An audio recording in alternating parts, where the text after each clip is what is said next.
जो है मामला दर्ज किया गया है।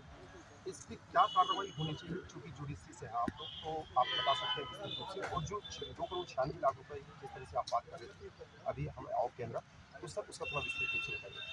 देखिए क्या है, वो एफआईआर जो आप लोगों के माध्यम से ही मुझे प्राप्त हुई है, जो मामला दर्ज किया गया, उस मामले में 2,96,50,000 की एक राशि का उल्लेख किया गया और इस राशि का जो उल्लेख किया गया है, इसके पूर्व एक एफआईआर उसमें पूर्व से ही दर्ज की जा चुकी है सेम ट्रांजेक्शन में। इतनी जल्दी क्या थी कि उसी ट्रांजैक्शन में एक दूसरी एफआईआर दर्ज की गई, जबकि उसी प्रकरण में उसमें धाराएं बढ़ाई जा सकती थी, आरोपी बढ़ाए जा सकते थे। दूसरी तीसरी बात यह है कि सुप्रीम कोर्ट का जो जजमेंट है, ललिता कुमारी का फैसला है कि इस प्रकार के मामलों में आपको प्रिलिमिनरी इंक्वायरी पहले करनी चाहिए। यदि आपने प्रिलिमिनरी इंक्वायरी करी है तो उस प्रिलिमिनरी इंक्वायरी में कहीं भी ये उल्लेख नहीं, आपके जो एफआईआर में है ये आया कि ये पैसा किसका था। हवाला कारोबारी तो बोल रहा है कि उसका ये कहना नहीं है कि मेरा था। तो प्रिलिमिनरी इंक्वायरी में आपको ये तथ्य लाए जाने चाहिए थे कि वो पैसा किसका था, किस व्यक्ति का था, किस पर्पस के लिए ले जाया जा रहा था। हो सकता है कि आतंकवादी गतिविधियों के लिए भी वो पैसा कहीं दिया जा रहा होगा, कुछ भी हो सकता है, इलीगल किसी एक्टिविटी के लिए जा रहा होगा।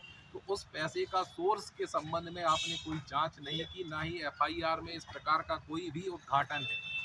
तो ये जो पुलिस के द्वारा जो कार्रवाई की जा रही है, बहुत जल्दबाजी में की जा रही है, किसी को बचाने के लिए की जा रही है। जबकि आप सभी जानते हैं कि 2 लाख से अधिक की कोई भी राशि जो है, उस राशि को आप कहीं भी जो है पब्लिक रूप से उसको ट्रांसपोर्ट नहीं कर सकते, आप उसको अपने पोजीशन में नहीं रख सकते हैं। और यदि उससे ज़्यादा कोई राशि है तो आपको ये बताना पड़ेगा कि ये जो राशि है, इतनी बड़ी जो राशि है, वो किसी जो है लीगल सोर्स से आई हुई राशि है।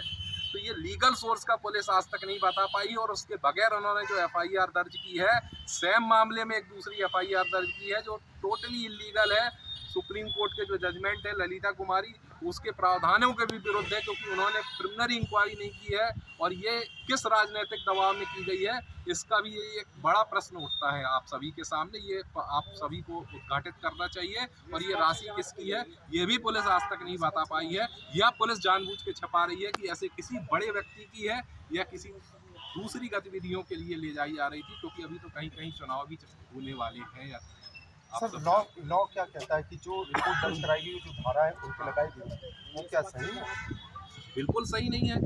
क्या एक जो पुलिस अधिकारी है जिसका वो उसके जुरिडिक्शन में आ रहा है, वो जांच कर सकता है उसको रोक के? आप कैसे, आप एक अपराधी जो ऑलरेडी एक प्रकरण में अपराधी है, उसकी शिकायत पर आप प्रकरण दर्ज कर रहे हो, और उसके लिए आपने कोई भी प्रिलिमिनरी इंक्वायरी नहीं की है। मैं ये दावे के साथ कर रहा हूँ कि पुलिस ने राजनीतिक दबाव में ये किसी को, बड़े व्यक्ति को बचाने के लिए, ये जो पुलिस अधिकारी हैं इनके खिलाफ ये एफआईआर आनन फानन में दर्ज करी। किसको बचा रही है पुलिस? आपको क्या लगता है किसको बचा रही होगी? अब ये तो किस अधिकारी को बचा रही है? जिसका ये पैसा है, क्योंकि इसमें कहीं वही मैं बात बोल रहा हूँ कि एफआईआर में कहीं नहीं है कि पैसा किसका है। पुलिस ने क्यों नहीं बताया कि ये पैसा किसका है? हवाला कारोबारी तो किसी का पैसा इधर से उधर करता है, मगर वो पैसा किसका है? क्या हवाला कारोबारी का इतना ट्रांजैक्शन है? नहीं है। कहाँ से ये कहीं आया है? आप स्वयं, आप ही लोगों के द्वारा मुझे जानकारी मिली है। ये जो एफआईआर दर्ज, सर क्या सुना? आशीष त्रिवेदी है। जिसे जब्त हुआ तो